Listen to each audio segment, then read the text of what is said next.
한번 따라 하실까요? 성령이 임하시면. 성령이 임하시면. 오늘은 교회의 절기상 성령 강림절입니다. 부활절 후 50일째 되는 날로 마가 요한의 다락방에 모여서 오직 기도의 힘을 쏟았던 120명의 제자들에게 성령이 임한 것을 기념하는 절기입니다. 이때 성령이 임함으로 말미암아 교회가 만들어지고 전 세계에 복음을 전했기 때문에 사실 알고 보면 성령 강림절은 교회의 생일날이기도 합니다. 성령으로 탄생된 교회가 그런데 점차 제도화되고 2000년의 세월을 지나면서 오늘날까지 오는 동안에 성령의 능력은 사라지고 성령의 체험은 희미해져가고 성령의 감동을 입어서 살아가는 성도들은 적어짐으로 말미암아 성령으로 탄생된 교회가 알맹이는 성령이 없고 겉만 건물과 교회로서의 모습만 존재하고 있는 현실이 우리 앞에 있어서 얼마나 안타까운지 모르겠습니다. 다시금 온 세계와 한국 교회에 성령의 기름 부으심이 넘쳐났으면 좋겠습니다. 성령의 충만함이 부어졌으면 좋겠습니다.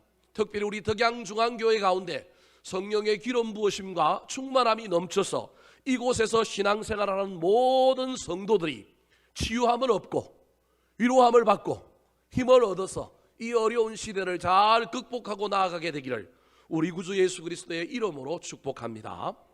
오늘 본문 말씀은 사도 바울이 에베소 교회 교인들에게 보낸 편지로 전에 죄인이었던 우리가 예수 그리스도 안에서 십자가로 하나님과 화목하여 유혹의 욕심을 따라가는 썩어져가는 구습을 따르는 옛사람을 벗어버리고 이제 새 사람을 입어 온전한 사람이 되었다고 한다면 그 다음에는 그리스도의 장성한 분량이 충만한 데까지 이르도록 성장하고 성숙한 사람이 되어서 우리 각자의 삶의 자리인 가정에서 부부관계에서 부모와 자녀관계에서 사회생활인 종과 상전의 관계에서 승리하기 위해서는 반드시 성령의 충만을 입어야 한다고 강조하고 있는 본문입니다. 오늘 본문의 요절이 18절입니다. 우리 18절 말씀을 같이 한번 읽어볼까요? 시작. 술 취하지 말라. 이는 방탕한 것이니 오직 성령으로 충만함을 받으라. 성령의 충만함을 받으라. 그렇게 외치고 난 다음에 18절, 19절, 20절을 지나고 22절부터는 이 성령의 충만함을 입고 분투하며 살아갈 삶의 영역을 이야기하는데 부부관계, 부모와 자녀관계, 사회생활에서 종과 상전의 관계에서 우리의 거룩함을 드러내고 승리하기 위해서는 반드시 성령의 충만함이 필요하다 강조하고 있습니다. 그런데 저 18절을 보면 성령의 충만함을 이야기하면서 비교되는 사람 한 사람을 소개하는데 그 사람이 누구냐면 술 취한 사람인 거예요. 성령의 충만과 술 취함을 비교하고 있는 거예요. 왜 그럴까요? 오순절날 성령이 처음 임했을 때 초대교회 성도들이 120명이 성령 충만을 받고 방언을 했을 때 성령 충만을 알지 못했던 그 당시 유대인들이 이 초대교회 성도들을 향하여 술 취했다고 이야기했습니다. 자, 사도행전 2장 13절 말씀 같이 한번 읽어볼까요? 시작.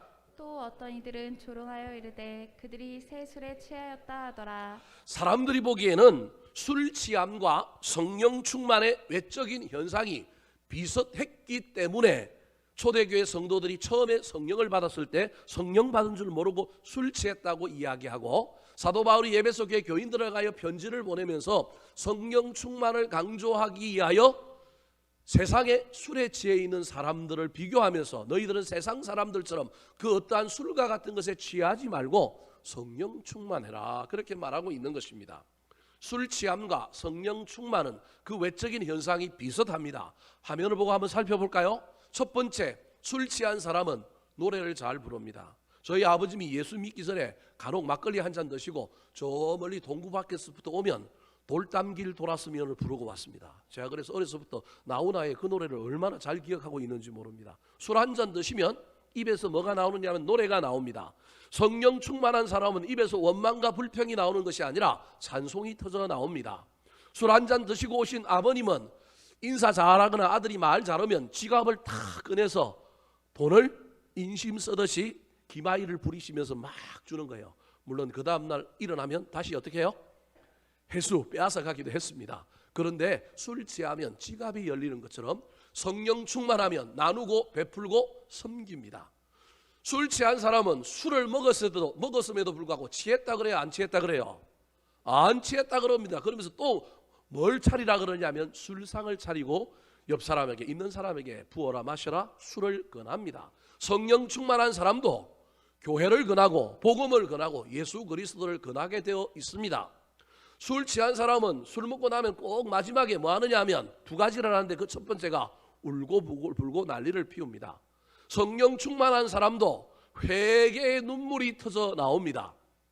술 취한 사람은 울다가 말리는 사람을 향하여, 자기 마음에 들지 않는 사람을 향하여 본능적으로 시비를 걸고 나중에 뭐 하느냐 하면 싸웁니다.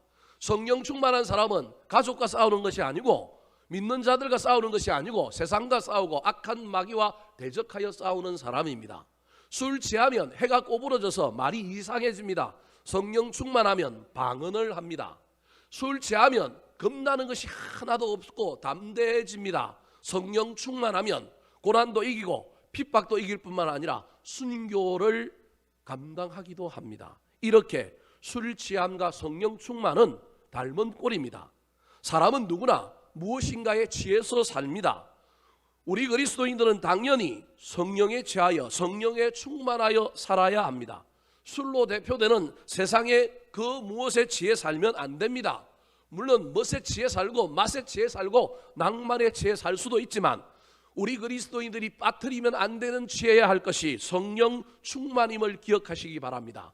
그 성령 충만을 입고 그 능력을 입어서 이 어려운 이 힘든 세상 이기며 승리하며 살아가는 저와 여러분 되기를 우리 구주 예수 그리스도의 이름으로 축원합니다. 자, 그렇다면 저와 여러분이 성령 충만한지 안 한지, 내 안에 성령님이 계신지 안 계신지 어떻게 알까요? 성령 충만한 사람에게는 어떤 특징이 나타날까요? 성령 충만한 사람에게는 어떤 변화가 나타날까요? 오늘 본문 말씀에 사도 바울이 성령 충만을 입으라고 에베소 교인들에게 부탁하면서 성령 충만 받은 사람들의 특징을 뒤에 앞뒤로 소개하고 있습니다. 첫 번째, 성령 충만한 사람의 특징과 변화입니다. 따라하시겠습니다. 지혜자가 됩니다. 지혜자가 됩니다. 예수님께서 살아생전에 제자들을 향하여 내가 십자가의 고난을 당하고 부활 승리한 후에 성천하시고 나면 나 대신에 너희들을 위하여 성령님을 보내주실 것이다, 그렇게 말했습니다. 이때 성령님의 이름을 뭐라고 예수님께서 소개했느냐 하면 보혜사라고 소개했습니다. 헬라어로 파라클레토스라고 합니다. 파라라고 하는 말은 곁에, 옆에라고 하는 전치사입니다. 우리 곁에 계시는 클레토스라고 하는 분이 누구냐 하면 성령님이라는 거예요. 그런데 우리의 전통에는, 동양의 전통에는, 특별히 우리 한국 사람들이 저 파라클레토스를 번역하면서 한국말로는 뭐라고 번역했느냐 하면 보혜사라고 번역했습니다. 저 보자가 보호할 보자고 해자가 지혜 해자입니다. 그리고 은혜 해자요 지혜 해자일 뿐만 아니라 사자가 서성사자입니다. 그러니까 성령님을 어떤 분으로 해석했느냐 하면 우리 옆에 계셔서 우리를 보호해 주시고 은혜와 지혜를 주시는 서성과 같은 존재, 그분이 누구냐면 성령님이라는 겁니다. 그래서 성경에서는 성령에 대한 여러 가지 칭호를 붙이지만 그 칭호 중에 하나가 지혜의 영이라고 하는 칭호를 반드시 붙이고 있는 것입니다. 성령님은 지혜의 영입니다. 그렇다면 성령님이 우리에게 어떤 지혜를 줄까요? 첫 번째 지혜는 하나님을 아는 지혜입니다. 17절 말씀, 에베소서 1장 17절입니다. 같이 한번 읽어볼까요? 시작. 우리 주 예수 그리스도의 하나님 영광의 아버지께서 지혜와 계시의 영을 너에게 주사 하나님을 알게 하시고, 지혜와 계시의 영이 성령님인데, 성령님이 우리 가운데 오면, 성령님이 우리 가운데 내주하시면, 내 안에 성령님이 있으면, 성령님이 우리에게 지혜를 주시는 지혜 중에 수많은 지혜가 있지만 그 중에 빠뜨리면 안 되는 가장 본질적인 지혜는 하나님을 알고 예수 그리스도를 알게 하는 지혜인 거예요. 지금 저와 여러분에게 이 지혜가 있어서 오늘 예배에 나온 줄 믿습니다. 우리가 하나님이 살아계시고 하나님이 우리의 창조주요 우리의 구원자이실 뿐만 아니라 예수 그리스도 외에는 구원이 없음을 아는 지혜가 있기 때문에 오늘 예배하고 우리가 신앙생활을 하는 것입니다. 최고의 지혜는 하나님을 아는 것입니다. 그래서 잠언 1장 7절에 여호와를 경외하는 것이 지혜와 지식의 근본이다. 갈라디아서 4장 6절에 하나님이 그 아들의 영을 우리 마음 가운데 보내사 아바, 아버지라 부르게 했다. 성령이 있어야 하나님을 부르고 하나님을 믿는다는 겁니다. 로마서 8장 16절에도 양자의 영을 받았으므로 우리가 아바, 아버지라 부르짖느니라 그렇게 말하고 있습니다. 사랑하는 성도 여러분, 성령 받았다고 하는데 하나님은 알지 못하고 은사를 사용하고 엉뚱한 것에 빠져 있으면 큰일 납니다. 성령이 우리에게 주시는 최고의 지혜는 창조주 하나님, 구원자 예수 그리스도를 아는 것임을 잘 기억하여 그분을 알고 그분을 믿는 것에 게으르지 않는 저와 여러분이 되었으면 좋겠습니다. 두 번째로 성령님이 주시는 지혜는 선택과 행함의 지혜입니다. 15절 말씀 같이 한번 읽어볼까요? 시작. 그런즉 너희가 어떻게 행할지를 자세히 주의하여 지혜 없는 자 같이 하지 말고 오직 지혜 있는 자 같이 하여. 너희가 어떻게 행할지를 자세히 주의할 수 있도록 성령님께서 우리 마음에 계시면 영적인 분별의 지혜, 통찰력의 지혜, 영적인 민감성의 지혜를 주신다 그 말입니다.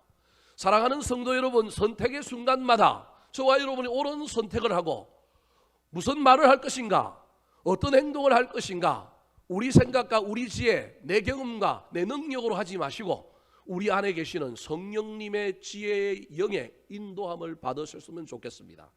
그래야 실수하지 않고 실패하지 않을 수 있기 때문에 그렇습니다. 시마다 때마다 성령님께서 지혜로 우리 마음속에 우리 머릿속에 찾아오셔서 갈 길을 보여주시고 선택할 수 있게 해주셨으면 좋겠습니다. 특별히 시집갈 처녀 총각이 맞선 보러 갔을 때 이 남자가 하나님께서 나에게 예정해 주신 그 남자인가 잘 분별할 수 있었으면 좋겠습니다. 우리 청년들이 직업의 영역에 들어가서 직업을 선택할 때, 꿈과 비전을 선택할 때 성령의 지혜가 우리 가운데 넘쳐나서 잘 선택할 수 있었으면 좋겠습니다. 위기의 순간에 무엇을 할 것인가, 어떻게 처신할 것인가 그냥 당황하여 우리 마음대로 그냥 상황 가운데 아무렇게나 나아가는 것이 아니라 지혜의 영인 성령님께서 내 속에 계심으로 깨닫게 해주시고 알려주셔서 선한 길, 좋은 길로 달려가는 저와 여러분 되기를 소망합니다. 세 번째, 성령님께서 주시는 지혜는 세월을 아끼는 지혜입니다. 오늘 본문 16절 말씀입니다.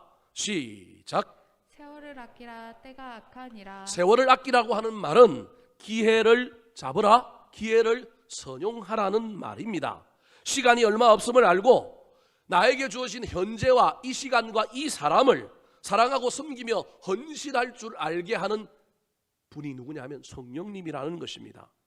우리 그리스도인들에게 지금 현재와 나에게 주어진 사람이 소중한데 그 소중함을 깨닫지 못하고 그 기회를 잡지 못하면 여러분 큰일입니다. 성령님은 시마다 때마다 상황마다 저와 여러분에게 오셔서 현재가 얼마나 중요한지, 지금 내 곁에 있는 사람이 얼마나 중요한지를 깨닫게 해주셔서 그 깨달음을 가지고 그 기회를 붙잡고 사랑하며 섬기며 즐겁게 나누고 행복하게 삶으로 말미암아 훗날 인생을 돌아볼 때 후회가 없거나 적게 만들어주시는 분이라는 겁니다. 그런데 이 성령님의 지혜가 없으면 저와 여러분이 현재는 소중히 여기지 않고 그냥 미래만을 향하여 현재를 허비하고 달려가다가 나중에 실컷 돈만 벌어놓고 한 번도 써보지도 못하고 그냥 자식들에게 물려주었는데 그것이 또 자식들을 서로 다투고 싸우게 만들고 비극이 일어나게 만드는 일이 될 수도 있습니다. 사랑하는 성도 여러분, 성령님이 우리 가운데 계시면 현재 나의 삶에 있어서 하나님께서 지혜를 주셔서 나에게 주신 기회가 무엇인지,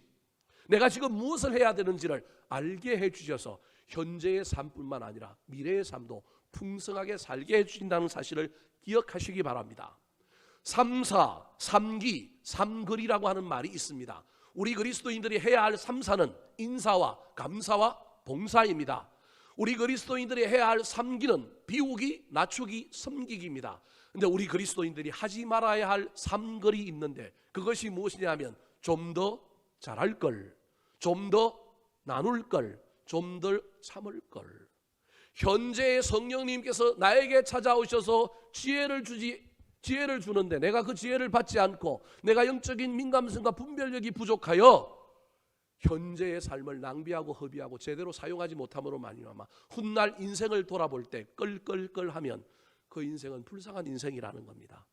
사랑하는 성도 여러분, 우리 주님 앞에 날마다 시마다 하루를 시작할 때마다 성령님이여 오셔서 저에게 지혜를 주셔서 만나는 사람 가운데, 상황과 환경 가운데 나에게 지혜를 주셔서 나에게 주신 기회를 눈을 열어 보게 하여 주시고 그 기회를 놓치지 않고 선용함으로 말미암아 현재도 복되고 미래도 아름답게 열어가게 해 주십시오. 기도하며 나아가는 저와 여러분이 되었으면 좋겠습니다. 마지막으로 성령님께서 오늘 본문을 통하여 우리 가운데 오셨을 때 주시는 지혜의 내용입니다. 하나님의 뜻을 분별하는 지혜를 주십니다. 17절 말씀 같이 한번 읽어볼까요? 시작. 그러므로 어리석은 자가 되지 말고 오직 주의 뜻이 무엇인가 이해하라. 성령님이 우리 가운데 계시면 내 정욕, 내 생각, 내 지혜를 따라 행하는 것이 아니라 우리를 좀 더 성숙하고 성장시켜서 하나님의 뜻을 분별하고 그 뜻을 이루려는 삶을 살게 한다라는 것입니다. 그래서 자기 욕심, 자기 정욕, 자기 생각을 따라 사는 자는 어리석은 자고 주의 뜻이 무엇인가 발견하고 이해하고 그것을 이루려고 사는 사람은 성령 충만한 사람이요 지혜로운 인생이 되는 것입니다. 요약하면, 정리하면 지혜의 영, 성령님이 주시는 네 가지 지혜는 하나님을 아는 지혜요, 선택과 행함의 지혜요, 세월을 아끼는 지혜요, 뜻을 분별하는 지혜입니다. 사랑하는 성도 여러분, 이 지혜가 이 어려운 시절에 저와 여러분의 삶을 풍성하게 만들고 저와 여러분에게 닥친 어려움을 넘어가게 만들 것입니다. 내 지혜로, 내 경험으로 살지 마시고 성령님 내 안에 충만히 임하셔서 나를 지혜롭게 하여 주셔서 이 지혜 가지고 이기고 견디고 통과하고 승리하게 해 주십시오. 기도하며 성령 충만을 사모하는 저와 여러분 되기를 우리 구주 예수 그리스도의 이름으로 축원합니다. 두 번째, 성령님이 우리 가운데 충만하시면 어떤 변화, 어떤 특징이 나타날까요? 저와 여러분이 성령이 충만한지 아닌지 어떻게 분별할까요? 두 번째입니다. 따라 하시겠습니다. 예배가 달라집니다. 예배가 달라집니다. 성령은 예배의 영입니다. 요한복음 4장 23절 24절 말씀 시작. 아버지께 참되게 예배하는 자들을 영과 진리로 예배할 때가 오나니 곧 이때라. 아버지께서는 자기에게 이렇게 예배하는 자들을 찾으시느니라. 하나님은 영이시니 예배하는 자가 영과 진리로 예배할지니라. 자, 23절과 24절은 샌드위치 구조입니다. 앞에도 영과 진리로 예배하라, 끝도 24절 마지막도 영과 진리로 예배하라. 근데 가운데 있는 것이 샌드위치 안에 중간에 있는 패트 고기란 말이에요. 그 가운데가 중요하단 말이에요. 그럼 가운데가 뭐냐 하면 하나님은 뭐 하는 자들을 찾으신다고요? 예배하는 자들을 찾으시는 거예요. 오늘도 하나님은 예배하는 자들을 찾으시는 거예요. 저 본문은 예수님께서 사마리아 땅에 전도하러 가셨는데 사마리아 땅은 유대인들이 잘 지나가지 않은데 예수님은 다른 유대인들과 달리 사마리아 성에 전도하러 가셨는데 낮에 한참 때약빛이 뜨거울 때 아무도 안 나올 때 여자 하나가 물동이를 들고 물을 기르러 오는 거예요. 이 여자가 좀 삶이 고단하고 세상 사람들에게 지탄을 받는 여인인 거예요. 남편을 5명이나 갈아치운 여인이다 보니까 서늘할 때 물동이를 들고 물을 기르러 못 오고 난 12시 막 때약볕에 사람들이 아무도 안 다닐 때 물 기르러 왔다가 그 우물가에서 누굴 만나느냐 하면 예수님을 만난 거예요. 예수님이 물을 달라고 그러는데 아니 유대인이 왜 우리한테 물을 달라고 그러고 우리는 사람처럼 사람도 취급하지 않는 저 사람이 왜 나한테 와서 수작을 걸지? 그래서 물 주기를 주저하고 있으니까 예수님께서 뭐라고 그러냐 하면 네가 나를 누군 줄 알았다고 한다면 나한테 물을 줬을 것이다. 나는 영원히 목마르지 않는 물을 주는 사람이다. 그러는 거예요. 이상하잖아요. 물을 달라고 그러면서 지한테는 물이 없으면서 자기한테 물을 달라고 하는 이분이 또 자기를 소개하면서 뭐라고 소개해요? 나는 영원히 목마르지 않는 물을 주는 분이라는 거예요. 그러면서 막 하나님에 대한 이야기를 하는데 이 여인이 발끈한 거예요. 왜냐하면 유대인들은 사마리아 사람들 사람 취급하지 않고 사마리아 사람들을 이상하게 여겼는데 이 사마리아 사람들도 자기는 하나님의 백성이고 우리도 예배하는 사람이라고 하는 자긍심이 있는데 유대인들이 하도 무시하고 자기들을 그렇게 생각하니까 이게 자존심이 상해갖고 이 유대인을 이 예수님을 한번 혼내주고 싶어서 뭐라고 얘기하느냐면 당신들은 어디서 예배해요? 물어보는 거예요. 이게 무슨 말이냐면 유대인들은 어디서 예배했냐면 예루살렘 성에서 예배했단 말이에요. 근데 이 수가성 여인이 이 예수님에게 그렇게 묻는 이유는 자기들은 어디서 예배하느냐 하면 베델에서 예배하는 거예요. 베델이 뭐냐 하면 야곱이 돌베개를 베고 자던 그 꿈을 꿨던 곳이 베델인 거예요. 야곱의 산에서 우리는 예배한다는 거예요. 이 여인이 이렇게 말하는 이유는 뭐냐 하면 당신들은 이스라엘 역사의 후대인 다윗이 세운 예루살렘 성에서 예배하지만 우리는 다윗보다 훨씬 더 조상이고 이스라엘 백성의 조상에 해당되는 야곱이라고 하는 사람이 하나님을 만났던 그 신령한 장소에서 우리 사마리아 사람들은 뭐한다? 예배한다. 그러니 너희들의 예배는 우리 예배보다 못하고 우리가 더 하나님을 잘 알고 우리가 하나님을 더 잘 섬긴다, 이 자랑을 하고 싶은 거예요. 이 여자가 잘 모르는 거예요. 이 예루살렘이 옛날에 그들보다, 야곱보다 훨씬 더 조상인 아브라함이 이삭을 제물로 드렸다는 것인지를 모르는 거예요. 이 여인은 지금 장소를 가지고 예수님을 한번 이겨보려고 얘기하는 거예요. 그때 우리 예수님이 뭐라고 얘기했는지 아십니까?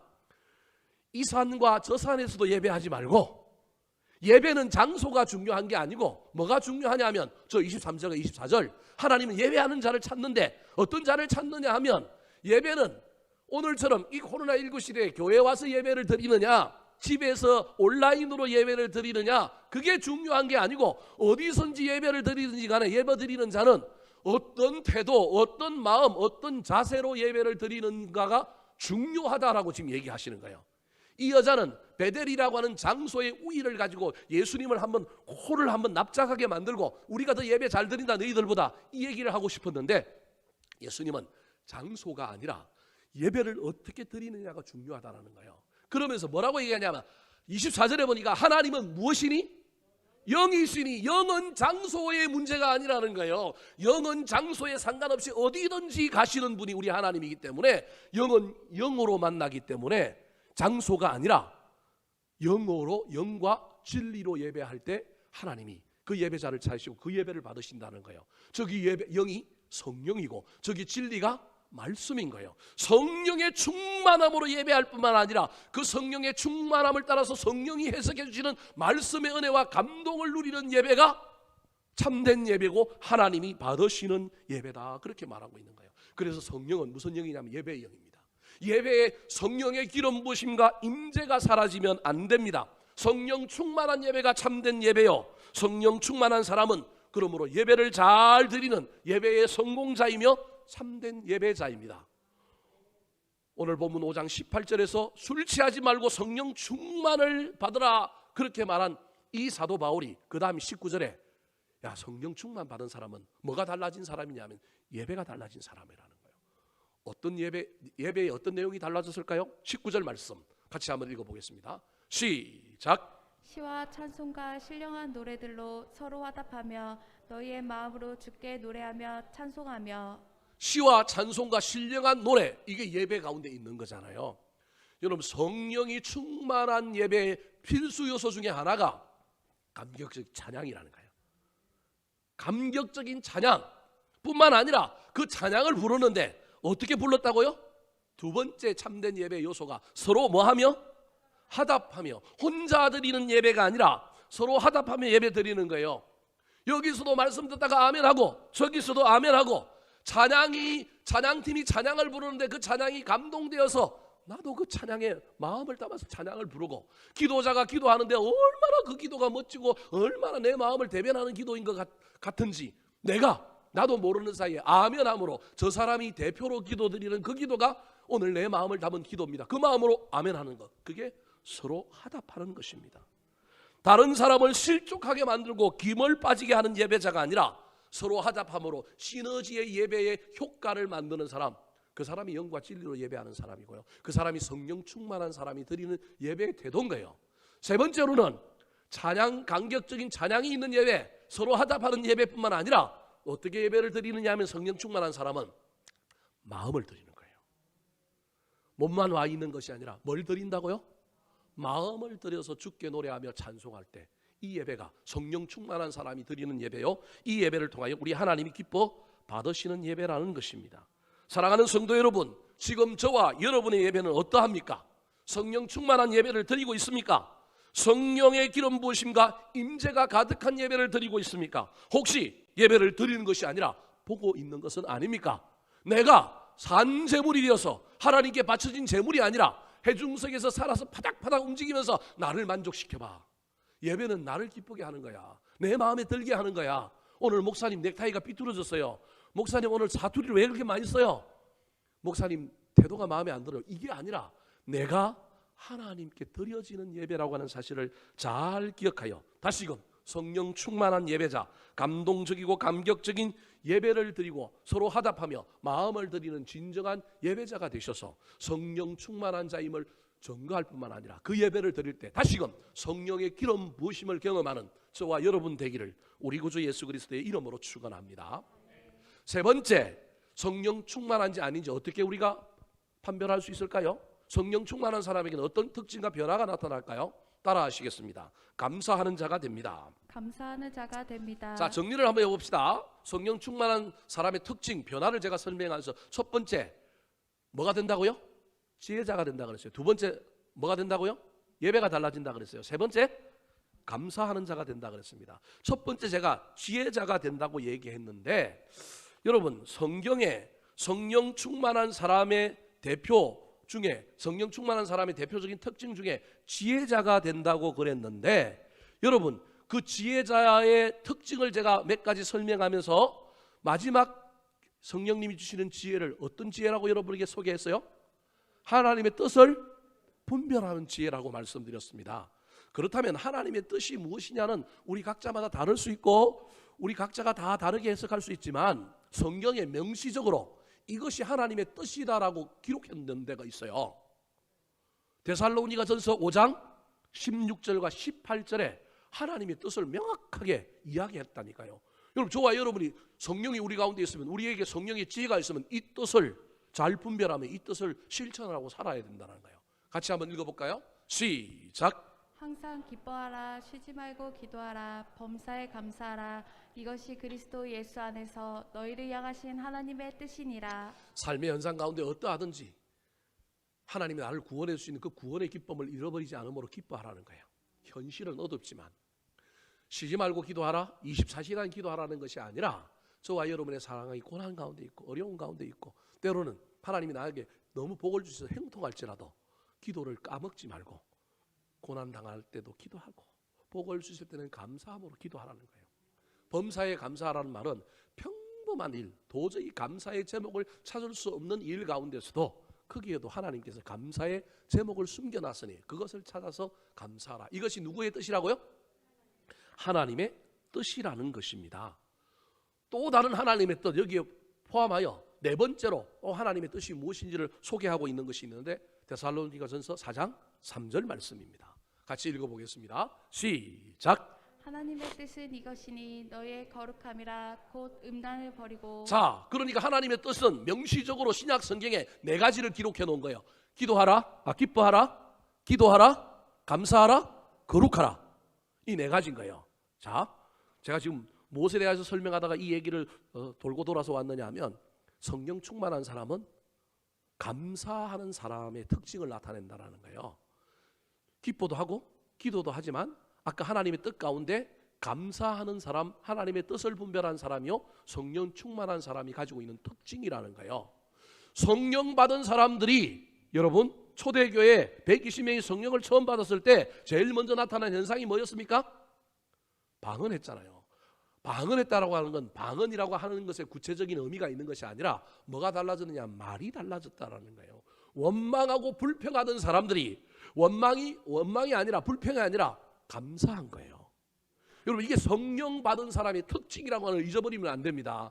이 특징이 하나님의 뜻을 이루는 거라는 거예요. 감사가 하나님의 뜻을 이루는 거고 하나님의 뜻, 명시적인 뜻 가운데 네 번째가 거룩함인데 거룩함은 엄난을 버리고 죄를 버리고 이렇게 뭘 자꾸 없애는 것을 통하여도 이루어지지만 거룩함은 또 다르게 거룩함에 이르는 여러 경로가 있지만 그 중에 하나가 뭐 하면 거룩해진다고요?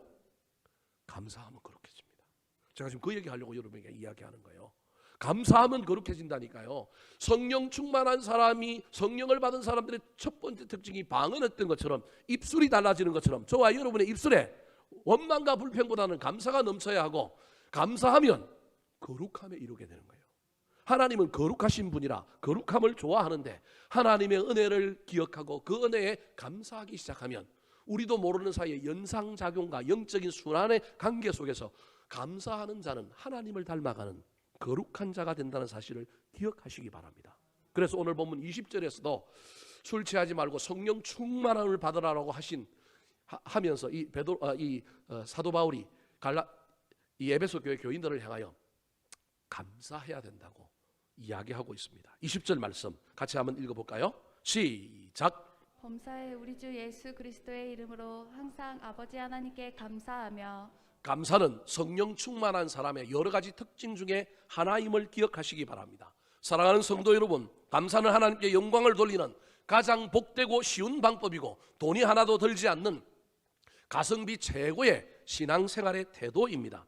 하나님의 은혜에 대해 진실된 마음으로 감사를 드릴 때 하나님께서는 우리의 감사를 받으시고 영광을 받으실 뿐만 아니라 우리 주님 기분이 좋아가지고 감사하는 자에게 더 큰 감사의 제목을 내려주신다는 걸 기억하시기 바랍니다.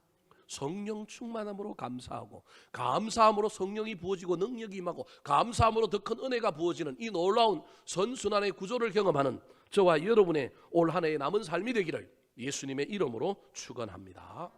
마지막으로 성령 충만한 사람의 특징이 무엇일까요? 따라 하시겠습니다. 피차 복종하는 삶을 삽니다. 피차 복종하는 삶을 삽니다. 성령 충만한 사람은 전에 명령하고 불순종하고 원망하고 불평하고 시기하고 질투하며 자기 권리를 주장하고 피 터지게 싸우던 사람이 성령 충만하게 되면 딱딱한 마음이 부드러워져서 다른 사람을 섬기고 다른 사람의 말을 듣고 다른 사람을 포용하고 다른 사람을 이해하고 다른 사람에게 순종하고 복종합니다. 21절 말씀 같이 한번 읽어볼까요? 시작. 그리스도를 경외함으로 피차 복종하라. 그리스도를 경외함으로 피차 복종하라. 복종하는 것이 성령 충만의 결과요 특징인데 그건 우리 마음대로 되는 것이 아니라 어떤 사람 때문에 그 사람에게 복종하는 것이 아니라 그 사람은 개차반이고 인격도 실력도 나를 대하는 태도도 형편이 없지만 예수님 때문에 내가 그 사람에게 뭐 한다고요? 복종하는 거예요. 예수님 때문에 그 사람에게 복종하는 것이 성령의 능력인 거예요. 여러분, 저 복종과 관련하여 제가 여러분에게 마지막으로 몇 가지 말씀을 좀 드리려고 합니다. 이건 이해가 되지 않을 수도 있고 못 받아들이는 분이 있을 수도 있는데 한번 잘 받아주시기 바랍니다. 여러분, 세상은 지금 어떤 시대가 되어버렸느냐 하면 민주적인 시대가 되어버렸습니다. 지금 오늘날은 민주, 인권, 공평, 정의라고 하는 관점이 판을 치는 시대입니다.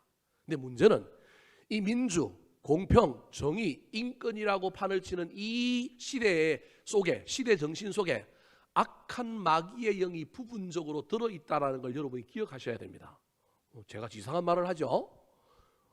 여러분들 잘 이해가 안 될 수도 있는데 저는 대학교 다닐 때 학생운동을 했던 사람입니다. 악한 정권에 대하여 그 정권을 개혁하기 위하여 돌을 던지고 화염병을 던지고 데모하며 종로경찰서에 청량리에 엄청나게 잡혀갔던 사람 중에 한 사람입니다. 저는 어려서부터 경상남도 통영 한산도라는 섬에서 자랐습니다. 저희 조상들, 그 섬에 살았던 조상들을 거슬러 올라가보면 이 시조선시대에 국가의 옳은 소리 하다가 기양 온 사람들이 제 조상입니다. 그러니 제 속에는 어떤 영이 흐르고 있느냐 하면 죄송한 표현이지만 반역의 영이 흐르고 있습니다. 거역의 영이 흐르고 있습니다. 나쁘게 이야기하면 옳아야 됩니다. 잘못된 건 이건 견딜 수가 없습니다. 옳지 못한 건 바르게 해야 합니다. 정의롭지 못한 건 뭐 얼마나 이 마음이 힘든지 모릅니다. 전 어렸을 때부터 그렇게 자라온 사람이고 제 몸에 그런 피가 흐르는 사람이었고 대학생 때도 이 민주를 위하여 이것을 위하여 헌신하며 뛰어다녔던 사람 중에 한 사람입니다. 그러니까 여러분, 민주화하고 공정하게 하고 정의롭게 하고 평등하게 하는 게 얼마나 귀한 가치입니까? 근데 문제는요, 제가 예수 믿고 목회자 하면서 깨달은 것이 있습니다. 지금부터 그걸 여러분에게 좀 설명을 좀 해보도록 하겠습니다. 여러분들이 이해할지 안 할지 모르겠지만, 그래서 세상은 지금요 잘못됐는데 그 잘못된 것을 고치지 않고 용납해 주는 건 나쁜 사람입니다. 문제가 있는 것을 지적하고 고치지 않는 것, 그리고 그걸 감싸주고 그걸 용인하고 받아주는 건 잘못된 겁니다. 요즘 세상은 그렇습니다. 시대 정신이 이게 변해가지고요, 인권, 성평등, 공정, 정의, 제가 지금 이게 나쁘다라고 얘기하는 걸 아니면 여러분 전제 조건으로 삼아야 합니다. 이걸 이루어야 합니다. 이걸 이루어야 하는데 제가 그런 어린 시절을 보내고 그런 학생 운동을 하면서 이 대의명분 때문에 모든 수단을 내 마음대로 정의롭지 못하게, 민주적이지 못하게, 공정하지 못하게 사용했습니다. 독재 정권을 타도하기 위하여 법도 어기고 수단과 방법을 가리지 않고 이 목표를 이루었습니다. 그러는 동안에 저는 이때 있던 건 개혁이라고 하는, 민주라고 하는 이름 하에 제 안에 거역의 영, 대적의 영, 마음에 안 들면 바꾸기를 하려고 하는 영이 제 안에 가득 차 있어서 그걸 이루고 난 다음에도 제 안에는 그것이 저를 삼키고 있는 거예요. 삶의 현장에 그게 나타나는 거예요. 대학생 때만 해도 시골에서 공부를 잘하여 서울로 대학을 왔으니까 얼마나 자기 잘난 맛에 교만한 맛에 살았을까요? 교수들이 조금만 이상하면 뭐 총장실 점거하고 교수들 내보는데 앞장섰던 사람이 접니다. 그래서 사람들이 무슨 일을 해야 되는데 뭐 좀 힘겹고 버거우면 제일 앞장 세우는 사람이 누구였을까요? 여러분에게 제가 제 옛날 민낯을 공개해서 참 죄송한데 지금 그런 사람 아니니까 무서워하지 마세요. 남 쫓아내고 뒤집어 엎고 쟁취하고 따내는데 제일 먼저 앞장을 세우는 사람이 저였습니다. 제 스스로가 그걸 못 보니까요. 견딜 수가 없으니까요.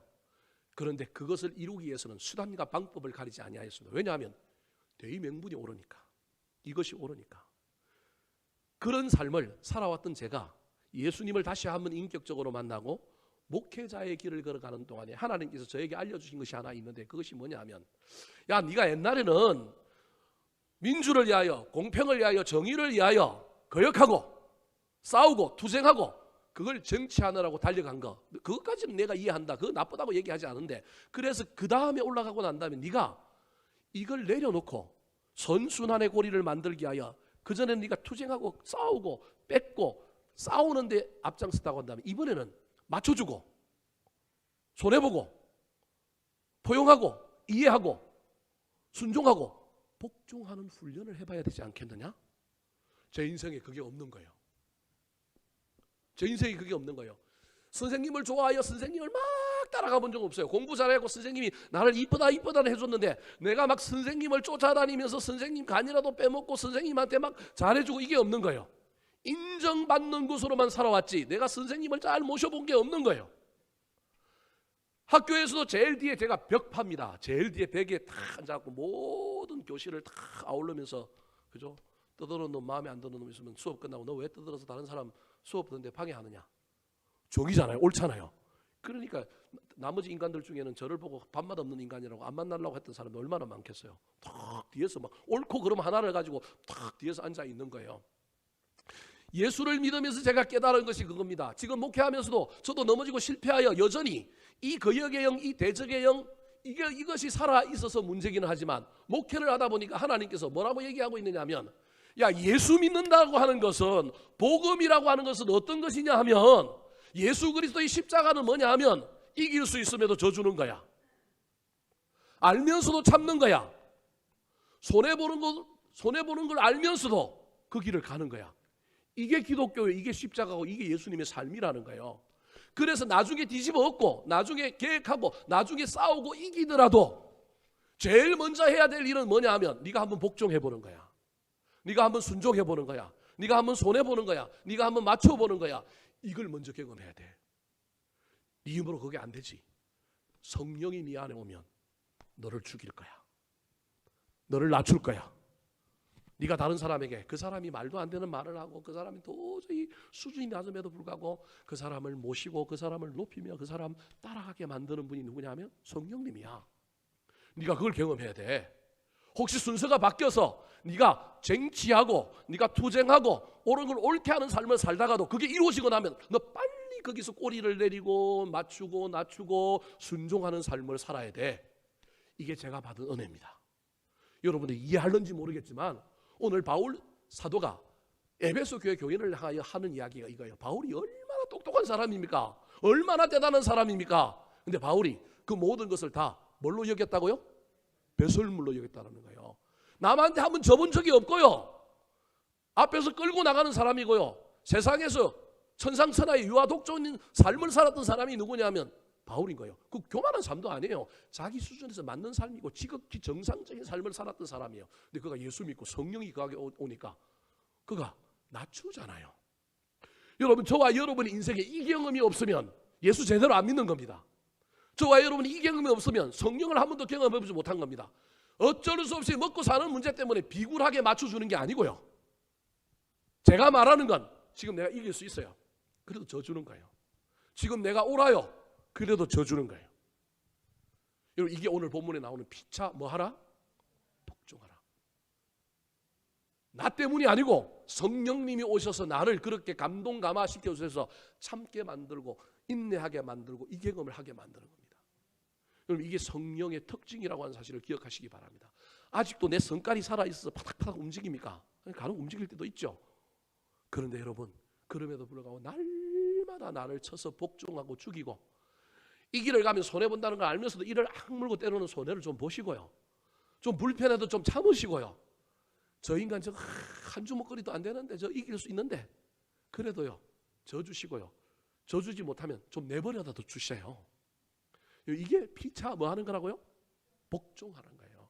이 복종과 순종을 경험해야 되는데 오늘날 시대 정신은 이미 시대 정신이 변했기 때문에 시대 정신은 이건 약한 것, 이건 바보 같은 것, 이건 말도 안 되는 것, 이건 다른 사람에게 그냥 이상하게 사이비로 사는 삶이라고 세상이 이미 오늘날 가치관 속에 이야기하고 있다는 거예요. 여러분, 제가 정의롭지 못한 걸 정의롭게 만드는 일을 하지 말라는 얘기가 아닙니다. 여러분, 하셔야 되면 하십시오. 그런데 여러분, 자기를 점검해 봐야 됩니다. 나는 한 번도 누군가에게 순종해 본 적이 있는가? 나는 한 번도 누군가에게 복종해 본 적이 있는가? 특별히 약해서, 연약해서, 부족해서 한 것이 아니라 이길 수도 있고 내가 다 알고 내가 다 가졌는데도 불구하고 그 가진 자의 품격을 가지고 안 가진 것처럼, 알매도 불구하고 그 고상함을 가지고 모르는 것처럼, 이길 수 있는 강자의 능력이 있음에도 불구하고 아량을 가지고 맞춰주는 삶을 내가 한 번도 살아봤느냐? 여러분, 이 삶을 저와 여러분이 선순환의 구조로 잘 만들어 가시기 바랍니다. 때로는 바르게 하고 옳게 하고 정당한 가치를 갖게 하는 일에 최선을 다하십시오. 그런데 내 삶이 자꾸 그것으로만 향하여 달려가고 있지는 않은지 살펴보고 그것으로 향하여만 달려가고 있다면 의도적으로 누군가에게, 어떤 일에, 어떤 조직에, 어떤 사람에게, 어떤 상황에 저와 여러분을 쳐서 복종시키는 삶을 사시기 바랍니다. 그것이 내 안에 성령의 충만함의 결과라고 하는 사실을 기억하시고, 때로는 손해보고 때로는 억울하고 때로는 내가 좀 비굴해진 것처럼 사상 사람들에게 보였을지라도 내 안에 있는 성령님의 기뻐하심으로 말미암아 세상이 알 수 없는 기쁨으로 남은 인생을 더 아름답게 살아가는 저와 여러분 되기를 우리 구주 예수 그리스도의 이름으로 축원합니다. 한번 따라 하실까요? 성령이 임하시면 지혜자가 됩니다. 예배가 달라집니다. 감사하는 자가 됩니다. 복종하는 삶을 삽니다.